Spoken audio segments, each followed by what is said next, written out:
सरस्वती नंदना जय गौर हरि जय सरस्वती नंदना जय गौर हरि शांतं सुधीरा नवनीत काया दीर्घल सुंदर मनोहर रूप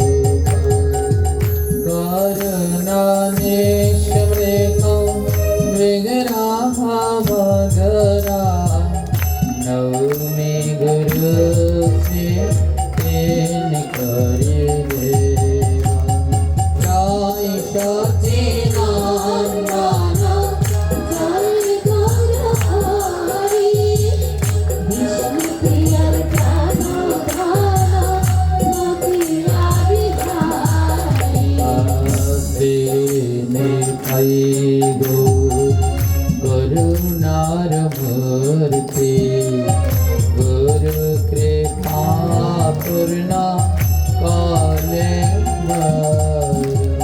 श्री गुरु रारिदास वंदे पद पद्मा सरस्वती नंदना जय गौर हरि विष्णु प्रिय प्राणधान मोतिया विधारी जय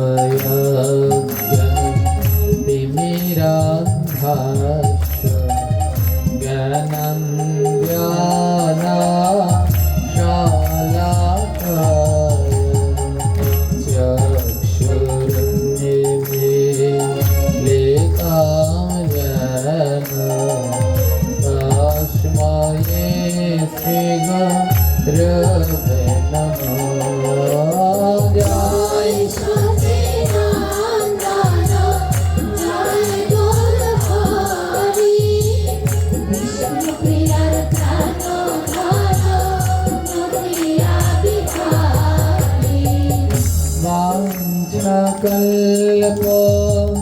तरोर भाष्य कृपा सिन्धु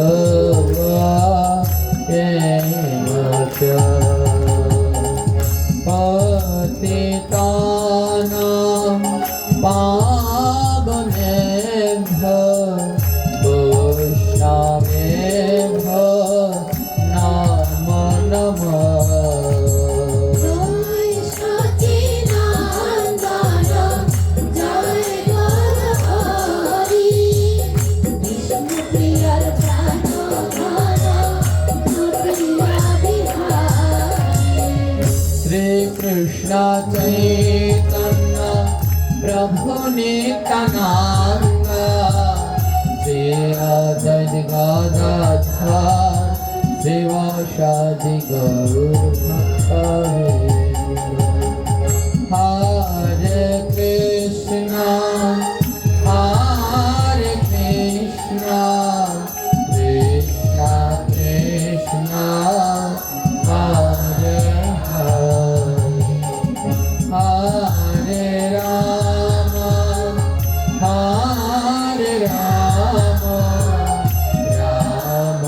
राम हरे हरे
गोरा नीलाचल विहारी नीलाचल बिहारी गोरा नीलाचल बिहारी गोरा वृंदावन विहारी गोरा वृंदावन विहारी वृंदावन बिहारी गोरा वृंदावन बिहारी जय सच्चिदानंद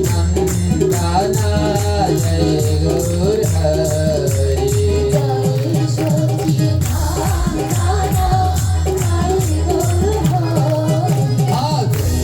गुरु हरि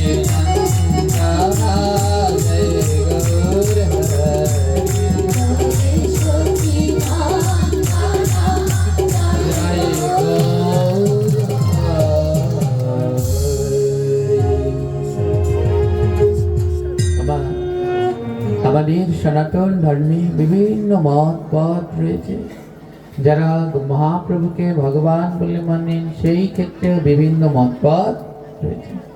তার মধ্যে একটি মত রয়েছে যারা এই কীর্তনকে শ্রেষ্ঠ বলে মান্য করে। জয় সচিনন্দন জয় গৌর হরি বিষ্ণুপ্রিয়ার প্রাণধন দেয়া বিহারী, এরা মালায়ও এই নামই জপ করে।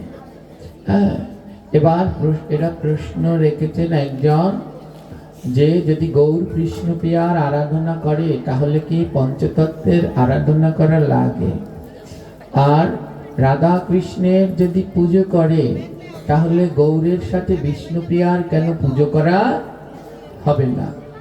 হ্যাঁ, খুব ধ্যান দিয়ে শুনবেন। যদি রাধা কৃষ্ণের পুজো করে, কৃষ্ণের পাশে রাধা আছে, তাহলে গৌরের পাশে কেন বিষ্ণুপ্রিয়া থাকবেন না? হ্যাঁ, হ্যাঁ, সেটা শুনেছি তো। খুব ধ্যান দিয়ে এর উত্তরগুলো শুনুন। প্রথম হলো পঞ্চতত্ত্বকে, যিনি গৌর তিনি হলেন রাধা এবং কৃষ্ণের মিলিত বিগ্রহ। গোবিন্দের গোয়ার রাধিকার দুয়ে মিলে কলিতে হলেন গোরা। রাধার এক অংশ গদাধর নাম, এক অংশে গৌরঙ্গ আর এক অংশে সেবার আখ্যা। রাধারানী দুই অংশে এলেন, এক অংশে মহাপ্রভুর চারপাশে আবৃত হয়ে রইলেন। বলে গৌর যখন রাধা রাধা বলে ধুলায় গড়াগড়ি দেবে, যদি কাটা ফুটে যায়, তাই রাধারানী কৃষ্ণের চারপাশে জড়িয়ে রইলেন যেন কৃষ্ণের গায়ে কোনো আঘাত না লাগে। আর এক অংশ দিয়ে রাধারানী হলেন স্বয়ং গদাধর, তাই মহাপ্রভুর বাম দিকে বিরাজ করেন গদাধর। যিনি ছিলেন বলরাম, এবার হইলা নিত্যানন্দ, আর সদা শিবা আমার হইলা অদ্বৈত। বিনা যন্ত্রে নারদ মুনি গায়ে গুণগান, আজ শ্রীবাস নামে গৌরী লীলায় করিল গমন। ব্রজের বলরাম হলো নিত্যানন্দ, আর সদাশিব হলেন অদ্বৈত, আর যে নারদ ঋষি বিনায় গুণগান গায় তিনি হলেন শিবাস। হ্যাঁ, ধ্যান দিন। তাহলে প্রশ্ন প্রথমটার উত্তর আগে দেই। রাধারানীর পাশে কৃষ্ণ লাগে, কৃষ্ণের পাশে রাধারানী থাকে, তাহলে গৌরের পাশে কেন বিষ্ণুপ্রিয়া থাকবে না? এবার বিষ্ণুপ্রিয়া আর লক্ষ্মীপ্রিয়াকে, বিষ্ণুপ্রিয়া আর লক্ষ্মীপ্রিয়া কে? গৌর লীলায় 4 যুগের 3 যুগের সবাইকে নিয়ে এসেছে ভগবান, যা অন্য কোনো লীলায় আনেননি। ত্রেতা দাপর সত্যে যারা যারা ছিলেন সবাই গৌর লীলায় অংশগ্রহণ করলেন। তাই যিনি ছিলেন লক্ষ্মী দেবী, সেই তো লক্ষ্মী প্রিয়া। যিনি নারায়ণের পাশে অবস্থিতা, নারায়ণের বামে তিষ্ঠা দেবী লক্ষ্মী, ডানে আদিষ্ট সদা মাতা সরস্বতী।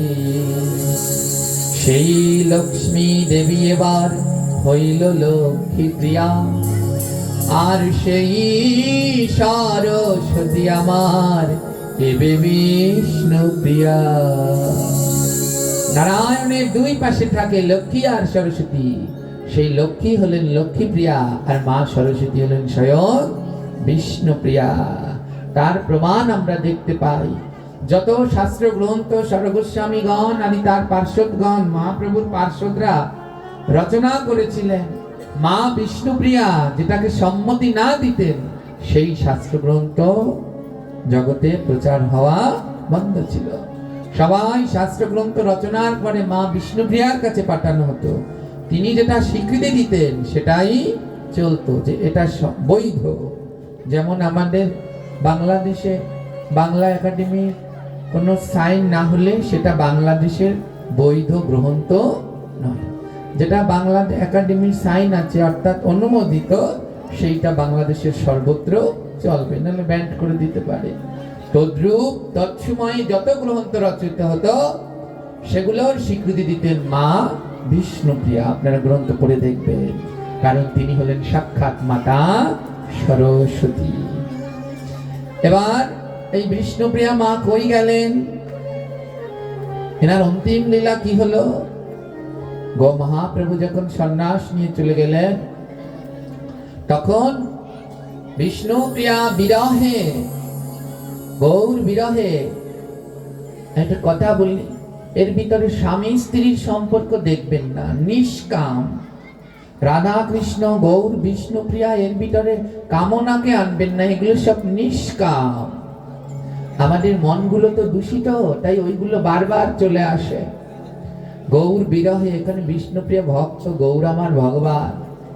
বিরহে বিষ্ণুপ্রিয়া অহর্নিশি গৌর গৌর করে মুচ্ছা যেতেন, তুমি একবার আসো প্রভু, তুমি একবার আসো প্রভু।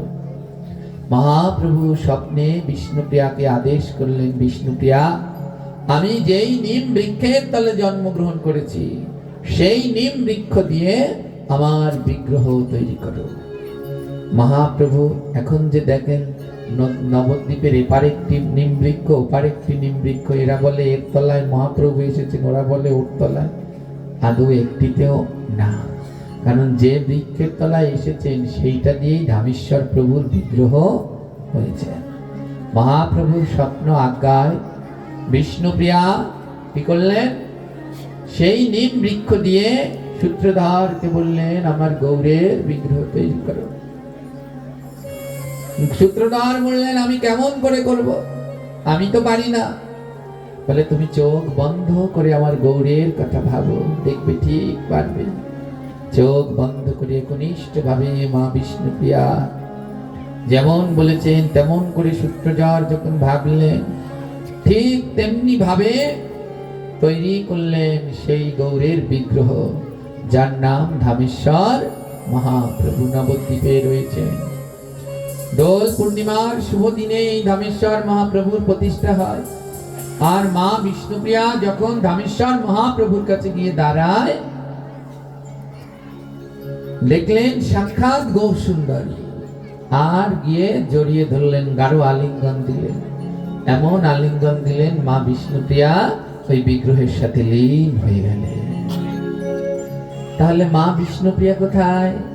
গৌর বিগ্রহের মধ্যেই রয়েছে। কেউ যদি আলাদা করে গৌর বিষ্ণুপ্রিয়ার সেবা করতে চায়, চিত্রপট বিগ্রহের অবশ্যই করতে পারে, তাতে কোনো অপরাধ নেই।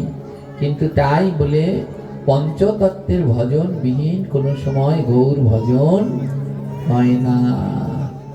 পঞ্চতত্ত্বকে লাগবে লাগবে লাগবেই লাগবে।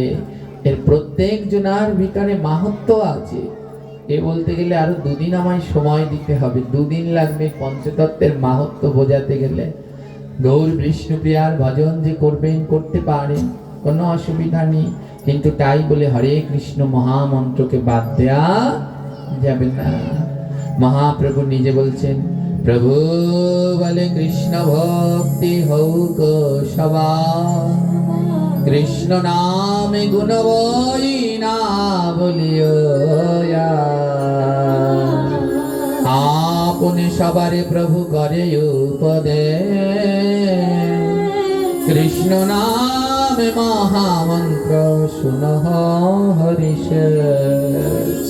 হরে কৃষ্ণ কৃষ্ণ কৃষ্ণ হরে হরে, হরে রাম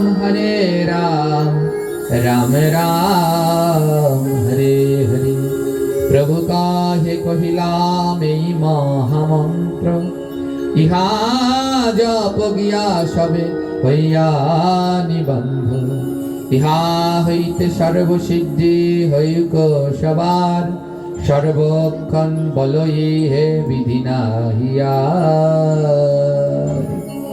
মহাপ্রভু বললেন, প্রভু কহে কহিলাম এই মহামন্ত্র, ইহা জপ করো সবে হইয়া নিবন্ধ। মহাপ্রভু বললেন, অবশ্যই এই মহামন্ত্র সবাই জপ করো। তাই সকলের একান্ত উচিত মহামন্ত্র জপ করা। এই যে আমরা একটু আগে বললাম, জয় সচিনন্দন জয় গৌর হরি বিষ্ণু প্রিয়ার প্রাণধন বিহারী, এ থেকে আমাদের পাপ হলো? জয় বলুন, পাপ হলো? এটা বড় সুন্দর মধুর নাম, কিন্তু আমার মহাপ্রভু যে নাম দিয়েছেন ও সর্বশ্রেষ্ঠ। তাই ওই মন্ত্রমালায় অবশ্যই জপ করো, ওই মন্ত্র কীর্তন করো। কি অসুবিধা? আমরাও বললাম, কোনোই অসুবিধা নেই। এবার পঞ্চতত্ত্বের ভোগ লাগবে কিনা? অবশ্যই লাগবে, কারণ মহাপ্রভু তো তার দাদা বলরামকে না দিয়ে সেবা করেন না। ত্রেতা যুগে লক্ষণের সেই ভক্তি দেখে প্রণাম করতে গিয়েছিলেন রামচন্দ্র। একটু বলি, খানিক একটু বলি মা। যখন রাম রাবণের যুদ্ধ হচ্ছে, মেঘনাদকে বধ করার মতো শক্তি কারণে বিভীষণ বলল, এই মেঘনাদকে সেই বধ করতে পারবে যে 14 বছর ধরে কোনো আহার করেনি, যে 14 বছর ধরে কোনো আহার করেনি। খুব মন দিয়ে শুনবেন।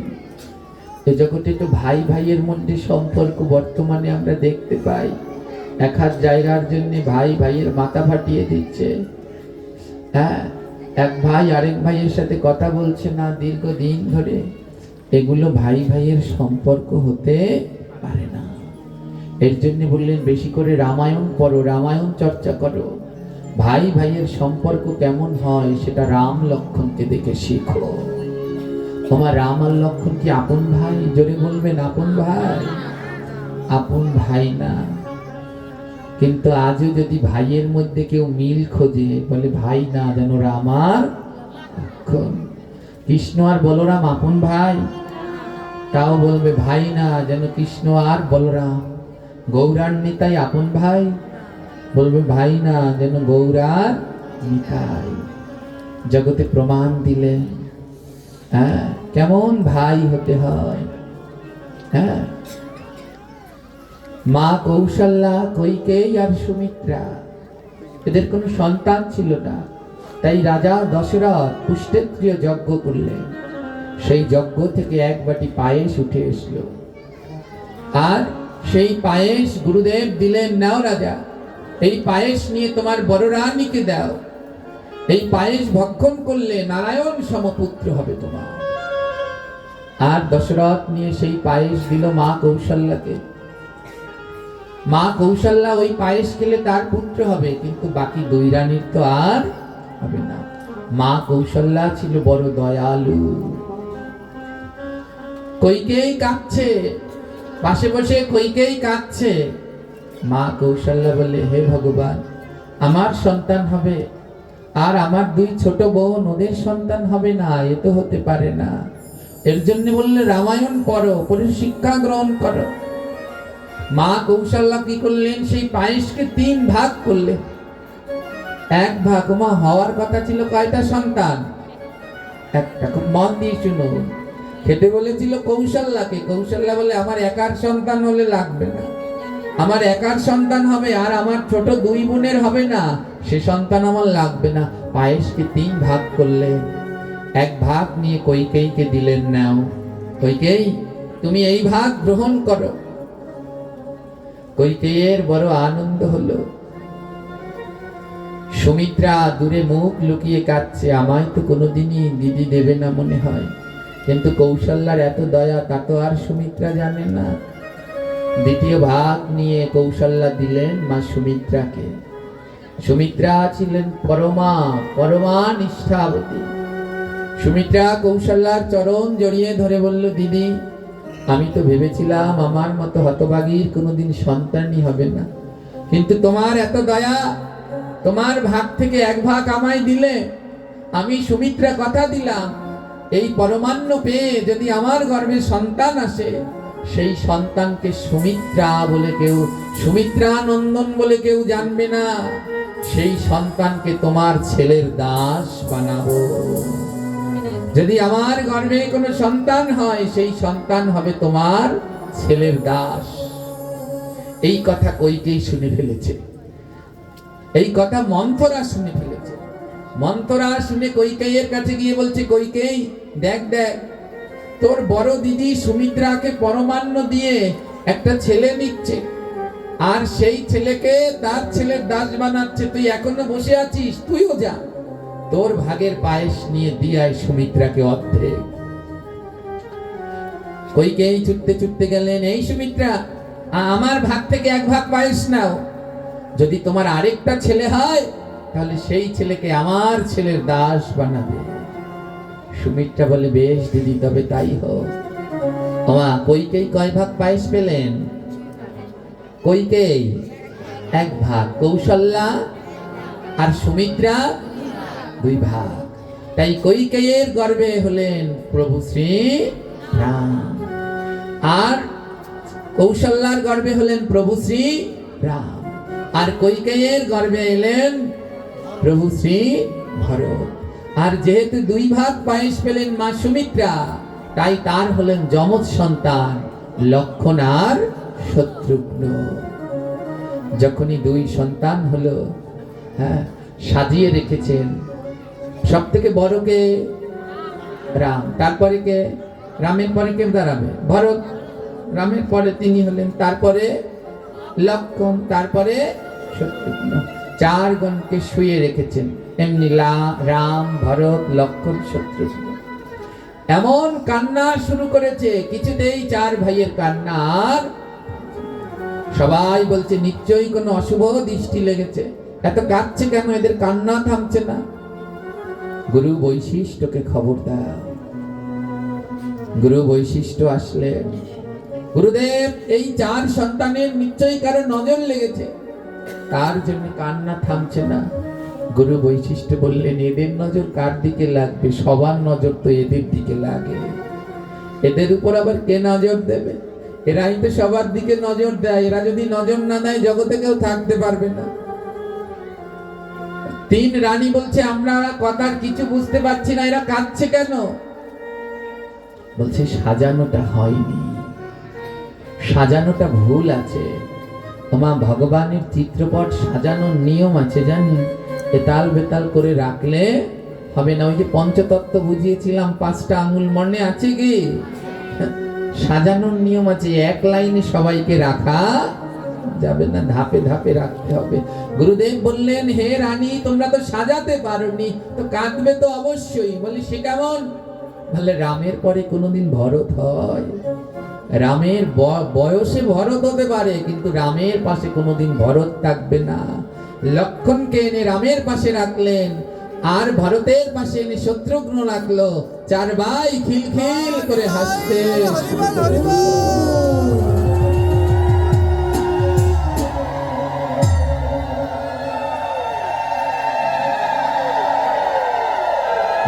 এক মায়ের গর্ভে জন্মালেই কোনোদিন ভাই হওয়া যায় না, যায় না। রামের পাশে যেই লক্ষণকে রাখলো, সঙ্গে সঙ্গে রামেরও কান্না থেমে গেল, লক্ষণের কান্না থেমে গেল। ভরতের পাশে যেই শত্রুঘ্নকে রাখলো, ভরতের কান্নাও থেমে গেল, শত্রুঘ্নর কান্নাটাও থেমে গেল। এই রাম লক্ষণ, লক্ষণ ছাড়া রাম চলতেই পারে না। হ্যাঁ, যখন রাম রাবণের যুদ্ধ, মেঘনাথের সাথে কেউ পারছে না, কেউ পারছে না। বিভীষণ বলল মেঘনাথকে সেই মারতে পারবে যে 14 বছর ধরে কিচ্ছু খায়নি। রামচন্দ্র বানর সেনাদের মধ্যে বলল তোমাদের মধ্যে কেউ আছো যে 14 বছর ধরে খাওনি? পরম যোগী ছিলেন হনুমান, জাম্বুবান, সবাই মাথা নত করে রয়েছে, কারণ সবাই খেয়েছে। তোমাদের মধ্যে কেউ আছো যে 14 বছর ধরে খাওনি? যদি কেউ থাকো হাত তোলো। কেউ হাত তুলছে না। ওমা, লক্ষণ সবসময় রামের পিছনে থাকতেন, সামনে না। যখন রাস্তা দিয়ে হাঁটতেন তখন লক্ষণ যেত আগে, আর রাম যখন বসতেন তখন থাকতো রামের পিছনে। কেন জানেন?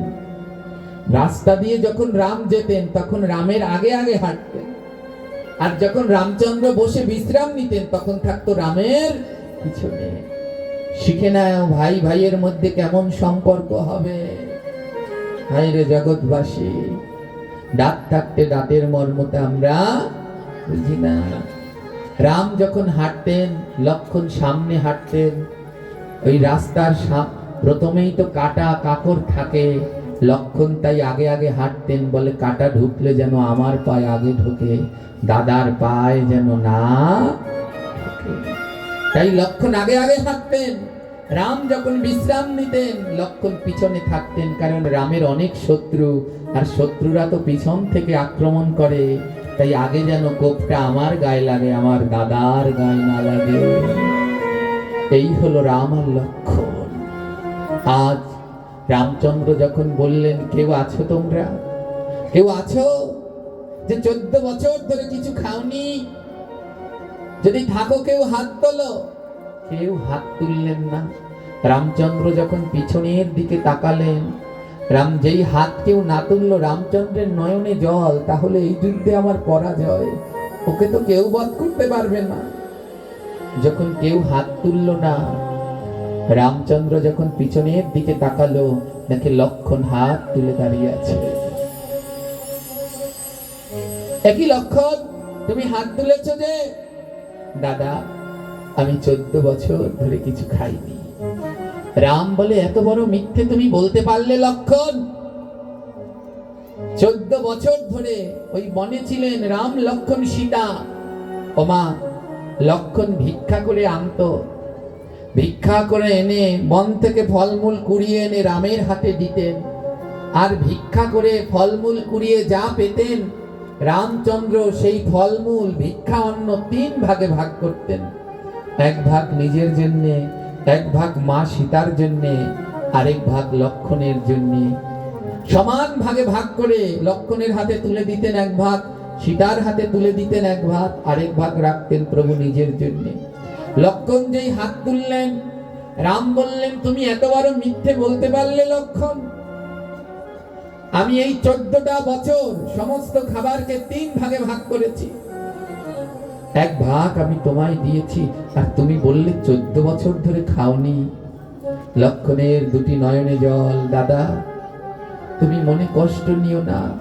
এই 14 বছর ধরে ওই ফলকে 3 ভাগ করে 1 ভাগ যখন আমার হাতে দিতে, তখন তুমি বলতে ধরো লক্ষণ, একবার বলনি খাও লক্ষণ।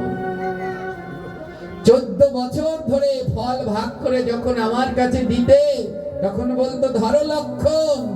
আমি ধরেই থাকতাম, একদিনও তুমি বলনি খাও লক্ষণ।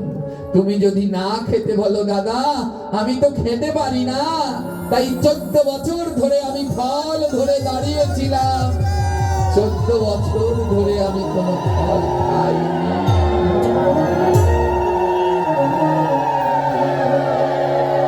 বুঝতে পারছেন? হে কৃষ্ণ ভক্তবান ভাই কেমন হয়? বড় দাদা বলেছে ধরো লক্ষণ, তাই ধরে দাঁড়িয়েছিল। একবারও বলেনি খাও লক্ষণ, তার জন্য খেলো না। 14 বছর ধরে লক্ষণ না খেয়ে রয়েছে।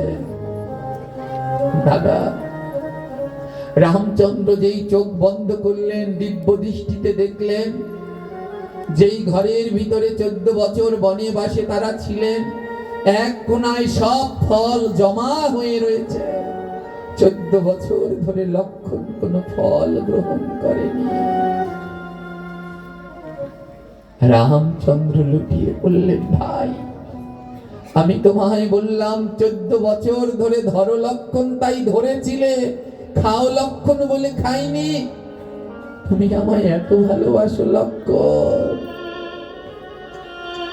লুটিয়ে পড়লেন রামচন্দ্র, ও লক্ষণ তুই 14 বছর আমায় এমন ভাবে সেবা করলি, আজ তোর কাছে একটা জিনিস চাইবো, আমায় দিবি লক্ষণ? আজ তোর কাছে আমি একটা জিনিস চাইবো, দিবি? লক্ষণ বলে, বলো দাদা কি চাই?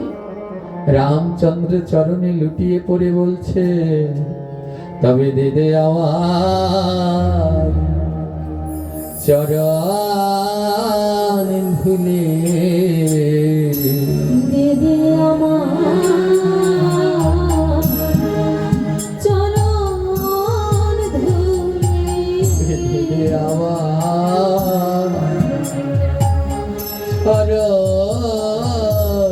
ধুলে, দিদি আমার চরণ ধুলি। আমি এমন ভাইয়া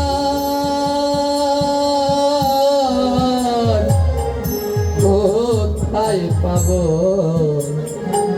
দেবে আবার চরণ ধুলে।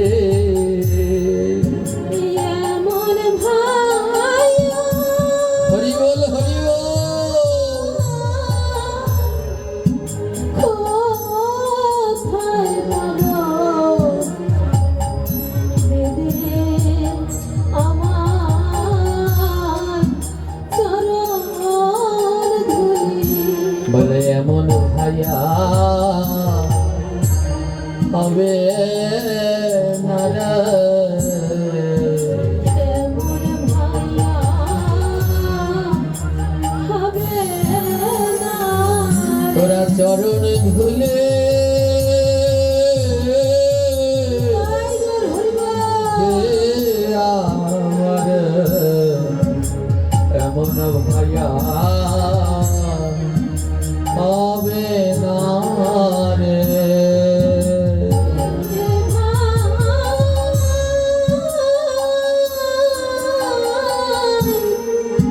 চরণ ধুলি এমন ভাইয়া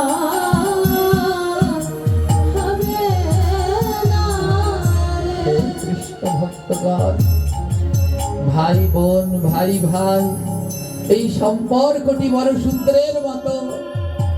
একটু আগে যার কথা আপনারা বললেন, মনোরঞ্জন সমদ্দার, 3 বছর ধরে আমি এইখানে কলিকাতায় আসছি। যখন প্রথম বছর আসি, এনারা কেউ এই মন্দিরে আসেন না। জানি না এই কথাটা বলা উচিত কিনা, কিন্তু আপনারা তো কতটা বললেন। ভাই ভাইয়ের মধ্যে কি সম্পর্ক, সে তো ভাই ভাই জানে। প্রথম বছর যখন আসলাম, এখানে কেউ অবাসার কেউ আসছে না, অন্য কেউ আসছে না। পরের বছর যখন আসলাম, তখন আমাদের ঘরের মাসি আমার পা দুটো ধরে বলছে, বাবা তুমি একটু তাদেরকে বুঝাও যেন তারা আসে। আমার এখনো মনে আছে, ওই বেল গাছটার নিচে বসে তার সাথে আমি প্রায় 1 ঘন্টা ধরে কথা বলেছিলাম। আমার জীবনে কোনোদিন বলিও নি, আর কোনোদিন বলাও হবে না। ওই একদিনই বলেছিলাম। উনি ওনার অনেক দুঃখের কথা আমার কাছে বলেছে, কিন্তু জানেন ওনার প্রত্যেকটি কথার মধ্যেই ওনার ভাইদের ভালোবাসার কথা লুকিয়েছিল।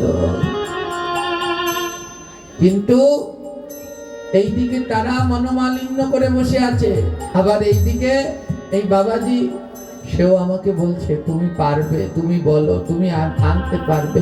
অর্থাৎ সেও তার ভাইকে ভালোবাসছে, সেও থাকুক, সেও চায় সেও আসুক, একসাথে থাকি। আবার ওইদিকে ওই ভাইও চাচ্ছে আমিও যাই, ভাইয়েরা একসাথেই থাকি। কিন্তু সামান্য মধ্যখানে মনোমালিন্যের জন্য এক হতে পারছে না। যদি সেদিন দুজনের কেউ একজন সবকিছু ভুলে গিয়ে একজন আরেকজনকে জড়িয়ে ধরতে, তাহলে এতটা সময় নষ্ট হতো না, এতটা সময় নষ্ট হতো না। সেদিনকে ওই বেলগাছের তলায় বসে তার মনে অনেক দুঃখ জমা ছিল। আমার আজ সবকটা কথা মনে আছে। উনি বললেন আমি যেতে পারবো না ওই মন্দিরে, আমি দুটো পা জড়িয়ে ধরেছিলাম ওনার। আজ এখানে ছবি হয়ে আছে, আমি ওনার দুটো পা জড়িয়ে ধরেছিলাম। বাবাজি, ওই মন্দির কারো একার নয়, ও সবার, আপনার শ্রী গুরুদেবের, আপনার যেতেই হবে। সেই দিন রাত্রেবেলায় উনি ভাগবত পাঠে এসেছিলেন আর আমার হাত ধরে বলেছিলেন আপনার কথা মতো এসেছি বাবা। আজও সেই কথাটা কানে বাজে, কিন্তু কোনোদিন ভাবিনি যে এই বছর এসে আর তাকে দেখতে পারবো না। এই বছর এমন আজও আমাদের মাঝে তিনি আছেন, কিন্তু আজ আর ডাকলেও কথা বলবে না। আজ আমাদের মাঝে কেমন ছবি হয়ে নীরবে বসে আছে। হে কৃষ্ণ ভক্তগণ, তেমনি করে আপনি আমি একদিন ছবি হয়ে যাব। সামান্য দিনের এই মায়াময় সংসার, তাই এত ভেদ, এত দ্বন্দ্ব, এত দ্বিধা করে কি লাভ আছে? সব দ্বিধা দ্বন্দ্ব ভুলে আসুন, সবাই আমরা এক হয়ে যাই। কোনো জায়গায় কোনো দ্বিধা নয়, দ্বন্দ্ব নয়, স্বল্প আয়ু আমাদের। এই বাবাজি বললেন বাবা মরে গিয়েছিলাম, 3 মাস বিছানায় ছিলাম, হয়তো ওই 3 মাসেই তার শেষ হয়ে যাওয়ার কথা, কিন্তু গোবিন্দ তাও রেখেছেন কেন? এমন মধুময় সাধু সঙ্গ করবার জন্য। আজ দাদা রামচন্দ্র আমার লক্ষণের চরণে লুটিয়ে পড়েছে। ওরে আমি এমন সঙ্গ কবে পাব, আমি কাকে ধরে প্রাণ জুড়াবো রে? এমন সঙ্গ হরি বল, হরি বল। কোথায় পাবো?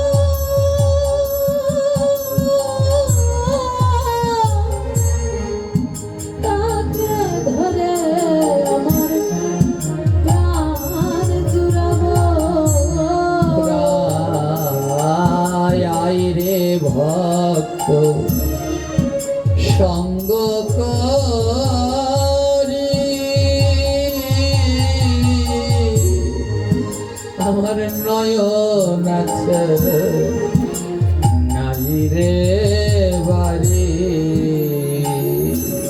হায় রে ভক্ত ও ভক্ত সঙ্গ আয় না, একবার আমার বুকের মাঝে আয়, এই সাধু সঙ্গ করি। আমার নয়ন আছে নাই রে বাড়ি। ওরে আয় রে ভক্ত সঙ্গ করি,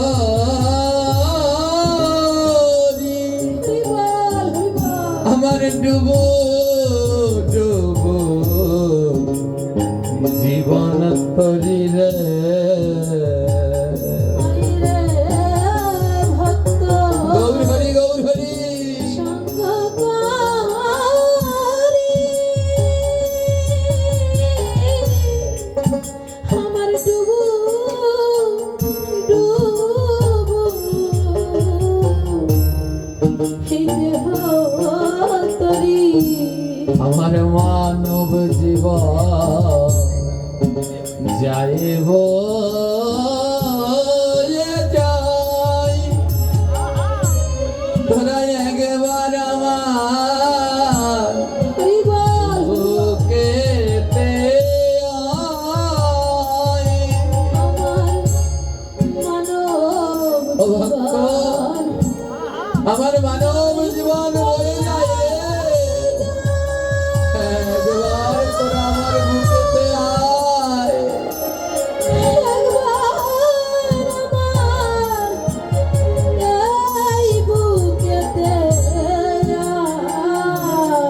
এমন সঙ্গ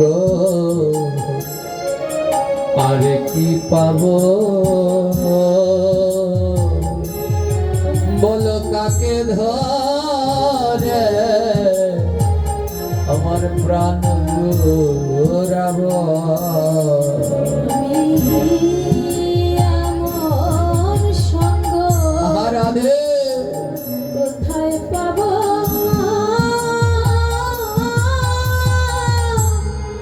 ওই কাকে ধরে আমার প্রাণ জুড়াবো। হে কৃষ্ণ ভক্তগণ, দীর্ঘ একটা বছর অপেক্ষা করতে হবে আবার এই সাধু সঙ্গ পাওয়ার জন্য। আজ এই আনন্দের হাট ভেঙে যাচ্ছে, আর স্বল্প সময় পর এই আনন্দের হাট ভেঙে যাবে। এমন মধুময় সঙ্গ আর কবে পাবো? আজ এখানে আমরা যারা বসেছি, সামনের বছর এখানে আমরা নাও থাকতে পারি। তারই জলদন্ত প্রমাণ এই মনোরঞ্জন সমুদ্র আসছে বছর আমাদের মাঝে বসেছিল। কেউ কি জানতাম এই বছরও তিনি থাকবে এমন ছবি হয়ে? তাই কিসের এত অহংকার মন, কিসের বাড়াবাড়ি,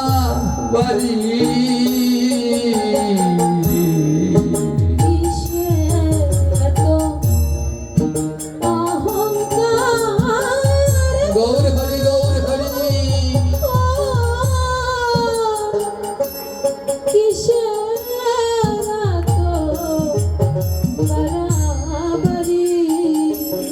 আরে চোখে বুঝিলে সবই রবে, তুমি যাবে ছাড়ি।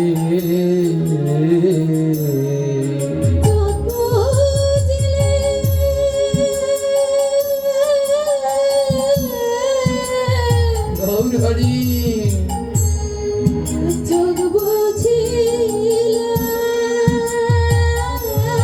রাধে সবই রবে, তুমি যাবে ছাড়ি।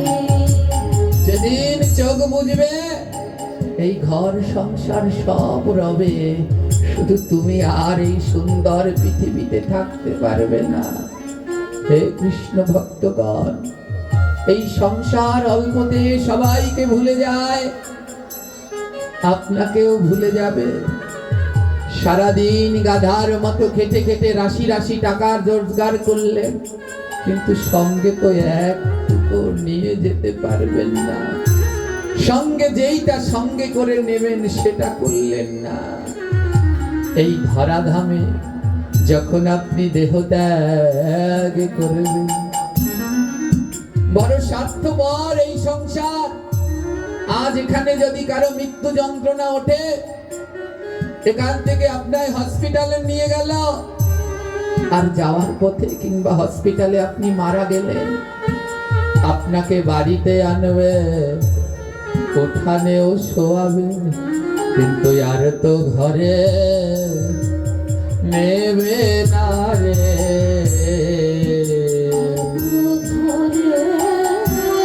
রাধে এত সাধে করিয়া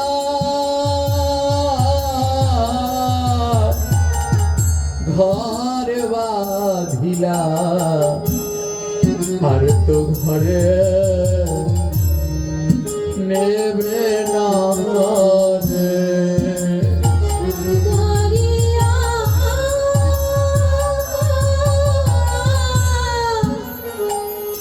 সাধ করিয়া গৌর হরি গো ভার বানাইলা,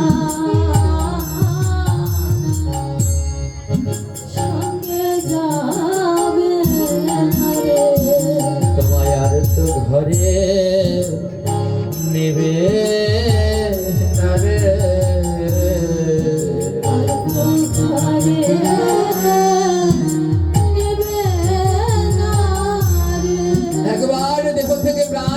চলে গেলে আর ঘরে নেবে না। কিন্তু এই স্বার্থপর সংসার, ওই মৃত্যুকালে তোমার হাতে যদি একটা সোনার আংটি থাকে, ওই আংটিটাকে ঠিক ঘরে নেবে, কিন্তু তোমার আর ওই ঘরে জায়গা হবে না। তাই এই জগতে যেই জায়গা পেলে গোবিন্দকে পাওয়া যায়, তুমি সেই জায়গায় গেলা না। এই জায়গায় যাকে ধরলে বৈতরণী পার হওয়া যায়, তাকে কেন ধরলা না? বলে কোন জায়গায় গেলে গোবিন্দ পাওয়া যায়? বলে এই তো মধু সাধু সঙ্গ।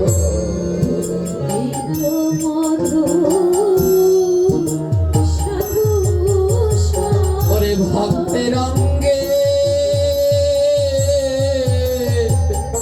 দিয়ায় অঙ্গ করবধ সাধু সঙ্গ। হরি বল হরি বল।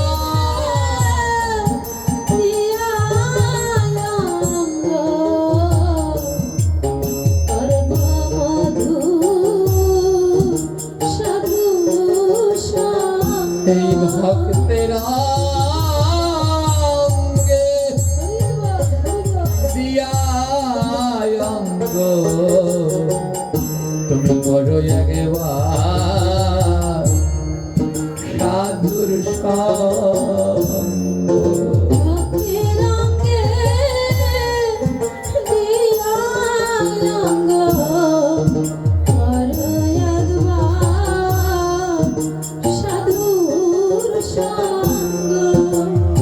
ভগবান, এ জগৎ বড় স্বার্থপর।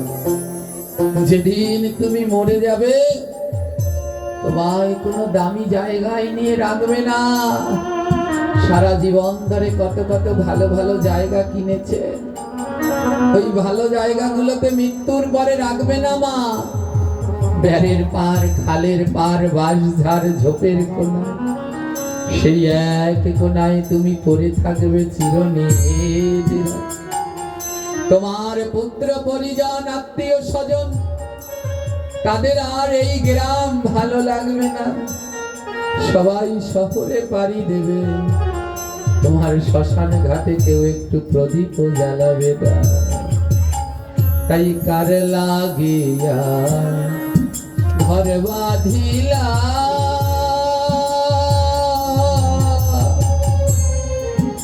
ওরে আবার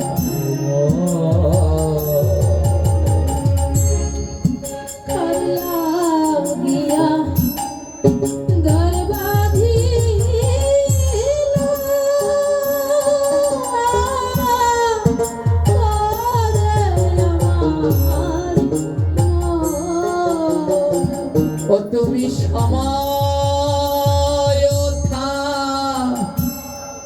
কিতে না ধরলে ভক্তের চর।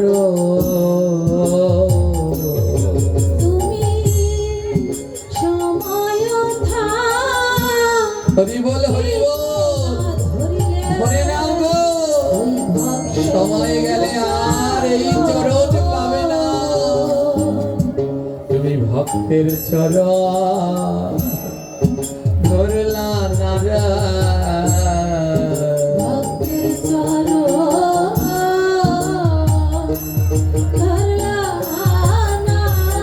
তোমার মানব জীবন যাই চলে যায়, ভক্তের চরণ ধরে না রে।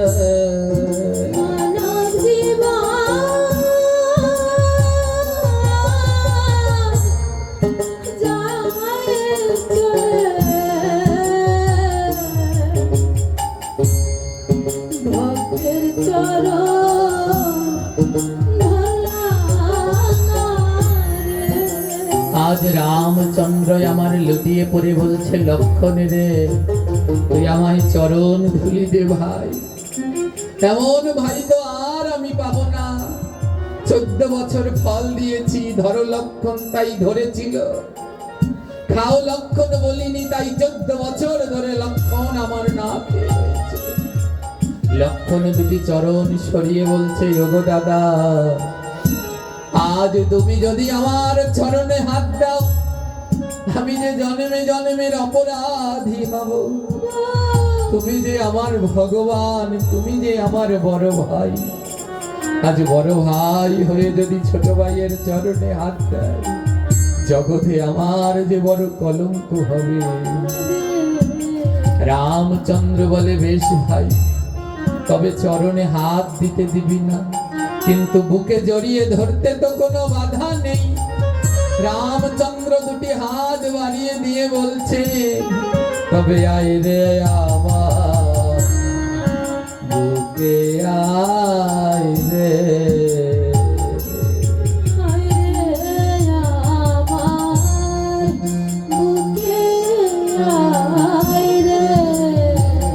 ওরে আয় রে ভক্ত পরশ করি, তোরা আয় রে আমার বুকে আয় রে। রাধে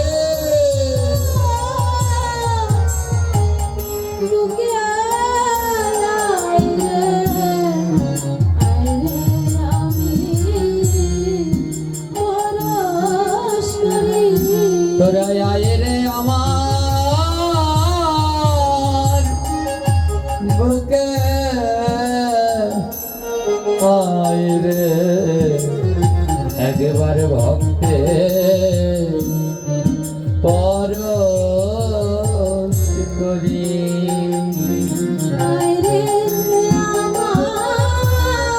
গৌর হরি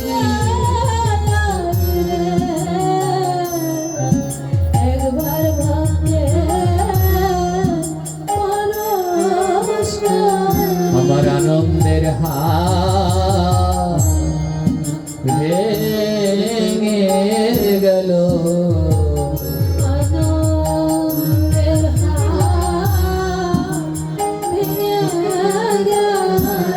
বলে এবার যাওয়া সময় হলো। আমার আনন্দের হাত ভেঙে গেল।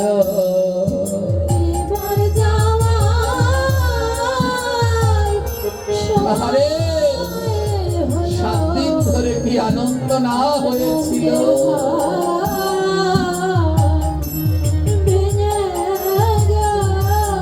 বলো কি আনন্দ না হয়েছিল।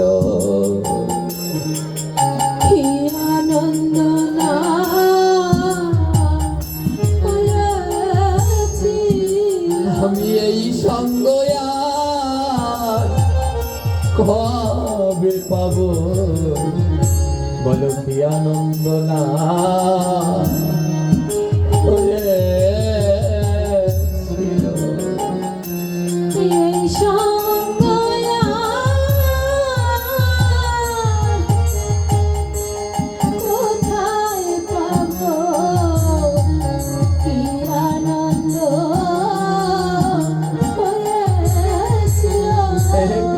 ভক্তগণ, 7 দিন ধরে এই বাংলাদেশ সেবাশ্রমের আঙ্গিনায় আনন্দের হাট বসেছিল। আজ সেই আনন্দের হাট ভেঙে যাচ্ছে। যারা প্রতিদিন 8টা বাজলে পরে ছুটে আসতেন, কালকে 8টা বাজলে একবার হলেও আপনাদের প্রাণ কাঁদবে। কিসের জন্য কাঁদবে? কাল এখানে এই মন্দির, খাম্বা, লাইট, গাছপালা সবই থাকবে, কিন্তু কাল আর এখানে কোনো ভক্ত আসবে না, কাল আর এখানে কেউ গাইবে না, কাল আর এই আঙিনার ধুলা কেউ গায়ে মাগবে না, কেউ আর কালকে একজন আরেকজনকে বুকে জড়িয়ে ধরবে না। তাই মহাজন গাইছে, আমার আনন্দের হাত ভেঙে গেল।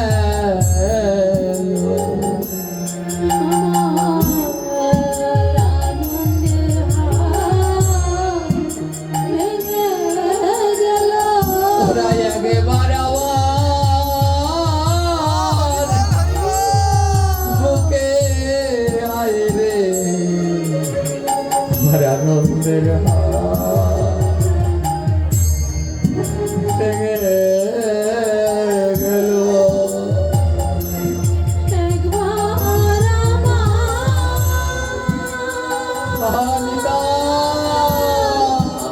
একবার আমার বুকে আইলে আনন্দের হাত ভেঙে গেল।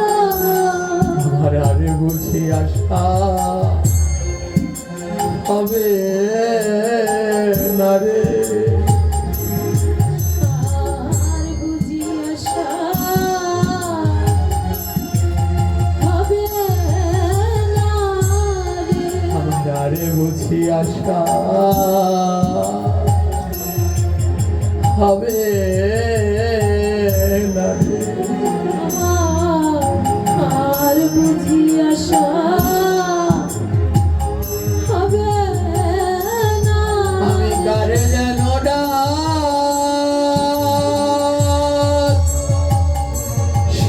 শুনতে পাই রে। আমার আর বুঝি আশা হবে না রে। আমি কার যেন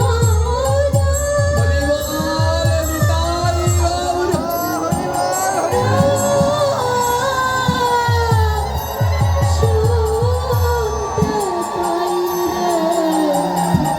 আর বুঝি আশা হবে না। তোমরা এবার আমার বিদায় দাও গো। এবার আমায় বিদায় দাও গো। হে কৃষ্ণ ভক্তগান, মন বলে কে যেন ডাকছে, চলে আয় তোর সময় হয়ে গেছে। এ পৃথিবী আর তোর জন্যে নয়, তাই আর যদি না আশা হয়, যদি কোনোদিন কানে যায় এই গৌর গোবিন্দ দাস আর নেই, তবে সেদিন তোমরা দেখতে যেও। তোমরা দেখতে যেও। তবে সেদিন তোমরা দেখতে সেদিন তোমরা দেখতে যেও। সেদিন তো চিরনিদ্রায় শুয়ে থাকবো, তাই ভক্ত গেলেও সেদিন আর তাদের চরণের ধুলা মাথায় দিতে পারবো না। তাই নিজ গুণে তোমরা চরণে ধুলা দিও। নিজ গুণে তোমরা চরণে ধুলা দিও। আমি অঙ্গে ভাগব হরি বল, আর সঙ্গে রাখব। তোমরা সবাই চরা ধুলা দিও। আমি অঙ্গে মাখব, সঙ্গে রাখব। যোগনে ধুলা মাথায় দিও। আবার মনে বলে বেলা নাই রে। মনে বলে বেলা নাই রে। আমি কারে যেন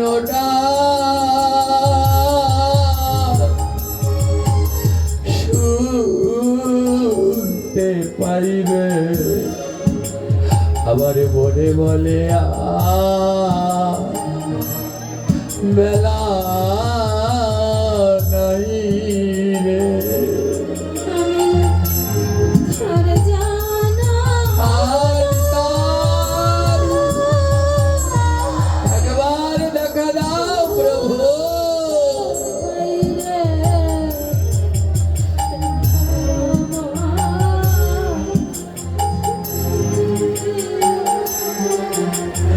একবার আবার বুকে আয় রে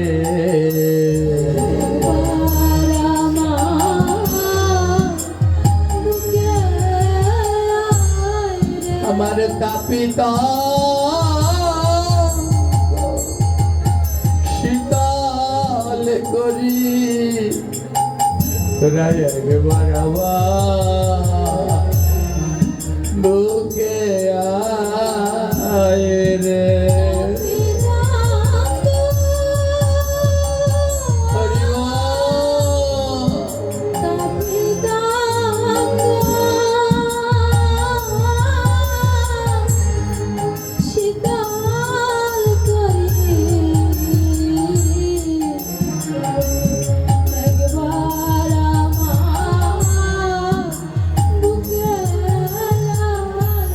আমি এমন ভক্ত আর কবে পাবো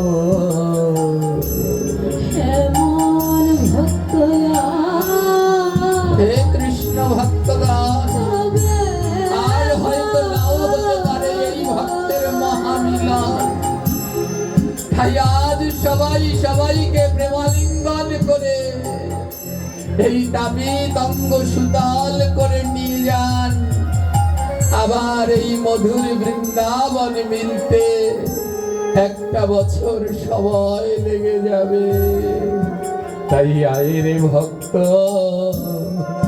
পরশে করি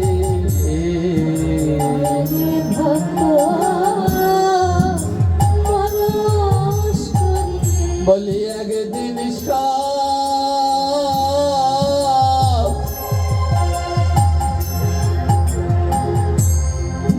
যাব ছাড়ি আয়ের ভক্ত পরশ করে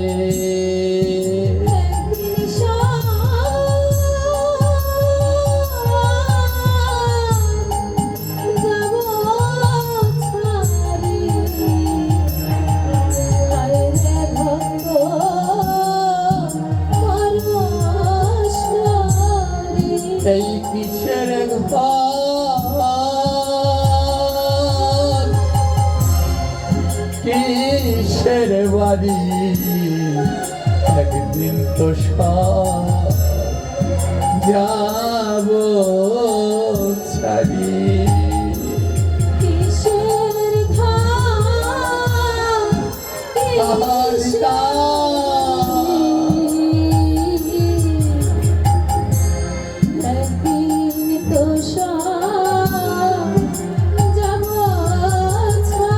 তোরা ধুলায় দে রে গড়া করি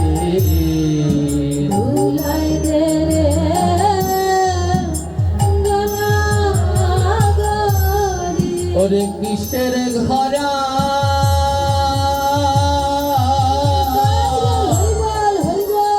কিসের বাড়ি তোরা ধুলায় দে রে গড়া গরি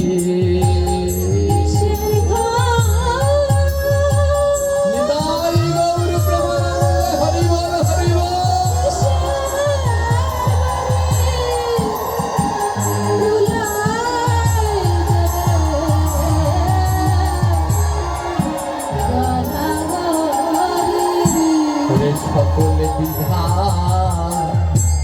বন্ধ ছাড়ি সকল বিধা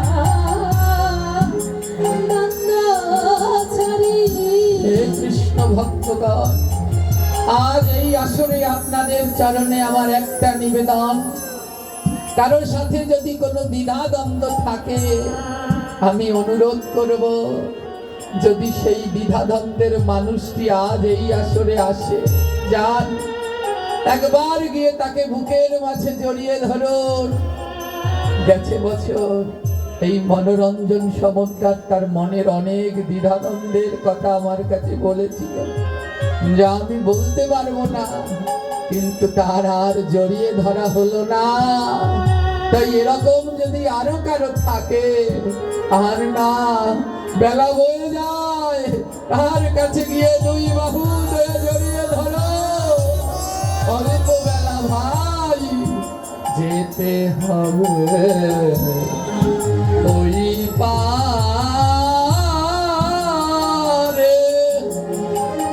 তুমি কেন বোঝো না,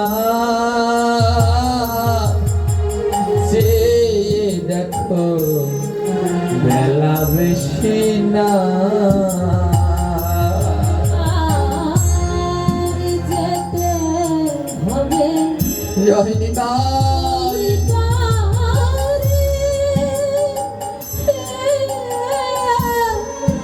তুমি কেন বোঝো না,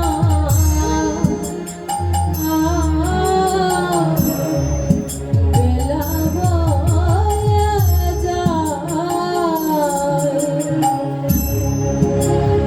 বেলা বড় অল্প, যেতে হবে সবাইকে। এই স্বল্প সময়ের মধ্যে কেন এত দ্বিধা, কেন এত দ্বন্দ্ব, কেন এত ভুল বোঝাবুঝি? আসো আমরা সবাই এক হয়ে গৌরের চরণে শরণ নিই। সবাই এক ছত্র ছায়ার তলে থেকে হরে কৃষ্ণ মহামন্ত্র জপ করি। প্রভুর এই নাম জীবের দ্বারে দ্বারে প্রচার করি। এই মানব জীবন ধন্য হবে। আজ দাদা রামচন্দ্র আমার লক্ষণের চরণ ধুলি আনতে গেল, কিন্তু লক্ষণ তো চরণ ধুলি দিল না। তাই দাদা রাম বলে বুকে জড়িয়ে ধরতে তো কোনো বাধা না। তাই লক্ষণকে বুকের মাঝে জড়িয়ে ধরে দাদা আমার পরশ করে, আরে বলে ওরে লক্ষণ, তোর এই জন্মে তো আমার চরণ ধুলি পাওয়া হলো না, কিন্তু আমি কথা দিলাম আসছে দুই যুগে তুই লক্ষণ ছোট, আসছে দুই যুগে তুই আমার বড় দাদা হবি, আর আমি হব তোর ছোট ভাই। আমি হব তোর ছোট ভাই। আমার বড় দাদা হবি, আমি হব তোর ছোট ভাই। আমার বড় দাদা হবি, আমি হব তোর ছোট ভাই। লক্ষণ, বড় দাদা চরণ ধুলি নিলে যদি ছোট ভাইয়ের অপরাধ হয়, তাহলে আসছে দাপর আর কলিযুগে। লক্ষণ তুই আমার বড় দাদা হবি, আমি হব তার ছোট ভাই। তাই যখন দাপর যুগ এলো, রাম আমার কৃষ্ণ হলো লক্ষণ বলরাম। রাম আমার কৃষ্ণ হলো লক্ষণ বলরাম। হে রাম আমার কৃষ্ণ হলো লক্ষণ বলরাম। রাম আমার কৃষ্ণ হলো লক্ষণ বলরাম। হে জয় জয় ধ্বনি কর যত নারী জয়। তোমরা ইউলো ইউলো ধ্বনি কর যত নারী জয়। তাই ত্রেতা যুগের সেই রাম দাপর যুগে হলেন কৃষ্ণ, আর ত্রেতা যুগের সেই লক্ষণ দাপর যুগে হলেন বলরাম। তাই যখনই কৃষ্ণ আমার দাদা বলরামের সাথে বিনোদ খেলা খেলছে, আজ কৃষ্ণ আমার বলছে ওরে লক্ষণ, আমি দাপর যুগে এই চরণ ধুলা চেয়েছিলাম, কিন্তু সেই যুগে ছোট ভাই বলে চরণ ধুলা দেসনি, কিন্তু আজ তো তুই আমার বড় দাদা হয়েছিস, তাই আজ তো আর চরণ ধুলি নিতে বাধা নাই, তবে দেবে দাদা চরণ ধুলি। দেবে দাদা চরণ ধুলি। আরে ধীরে আমি মাথায় তুলি, দেবে দাদা চরণ ধুলি। আমি মাথায় তুলি, দেবে মরার ভয় নাই, এই ভক্তের চরণ ধুলা নেও, মাথাটা নোয়াও, আর কতকাল শহীদ মিনারের মতো দাঁড়িয়ে থাকবে? এসেছো ভক্তের সঙ্গে, একটু চরণ ধুলি মেলা না? তাই দে দে দাদা চরণ ধুলি, দাদা চরণ ধুলি আর এই রে আমি মাথায় তুলি, দে দে দাদা চরণ ধুলি, আমি মাথায় তুলি দাদা চরণ ধুলি তোরা দে দে দাদা চরণ ধুলি, দাদা চরণ আর এই রে আমি মাথায় তুলি, দে রে দাদা চরণ ধুলি, আমি মাথায় তুলি দাদা আহা, চরণ দে দে দাদা চরণ ধুলি। দাদা চরণ ধুলি আজ সেই বলরাম আমার বলাই হলো, আবার গলিতেও সেই এক ওই ব্রজের কৃষ্ণ গৌর হলো, ব্রজের কৃষ্ণ গৌর হলো আবার বলাই এসে নিতাই হলো, ব্রজের কৃষ্ণ গৌর হলো। বলাই এসে নিতাই হলো ব্রজের কৃষ্ণ গৌর তোমরা হরি হরি হরি বলো, হরি হরি হরি বলো কানাই বলাই দুই ভাই এলো, হরি হরি হরি বলো। হরি হরি হরি বলো এই কলি জীবের ভাগ্য ভালো, কানাই বলাই দুই ভাই এলো। হরি জীবের ভাগ্য ভালো কানাই বলাই দুই ভালো আহা, ও কলিজির তোমার বড় ভাগ্য ভালো, কারণ ব্রজের কানাই আর বলাই দুই ভাই কলিযুগে এসেছে। কানাই এ গৌর হলো, কানাই এসে গৌর হলো আবার বলাই এসে নিতাই হলো, কানাই এসে গৌর হলো। বলাই এসে নিতাই হলো কানাই এসে গৌর হলো ওই রাম অবতারে লক্ষণ 14 বছর খায়নি, তাই রামচন্দ্র কথা দিল পরবর্তী 2 যুগে যতক্ষণ লক্ষণ না খাবে ততক্ষণ আমি খাবো না। তাই বলা হয়েছে পঞ্চতত্ত্বকে ভোগ দেওয়া লাগে কি না, গৌরকে দিলেই তো দেওয়া হয়ে যায়। গৌর বলে নিতাই যদি নাহি কভু খায়, গৌর বলে নিতাই যদি নাহি কভু খায় গৌর সেই দিকে কভু নাহি চায়। গৌর সেই দিকে কভু নাহি যায় প্রশ্ন করেছিলেন পঞ্চতত্ত্বকে দেয়া লাগে কি না, আরে নিত্যানন্দ না খেলে গৌর খায় না। ওই 1 যুগ না আরো 2 যুগ আগে কথা দিয়ে রেখেছে, বুঝতে পেরেছেন কি মায়েরা? এর জন্য কি বলে ভোগারতিতে, নিতাই রঙ্গিয়া মোর খাইতে খাইতে, নিতাই রঙি আমার খাইতে খাইতে আবার ভালো ভালো বলি দেয় গৌরার মুখেতে। ভালো ভালো বলি যায় গৌরের মুখেতে তাহলে আগে কে খেলো, গৌর খেলো না নিতাই খেলো?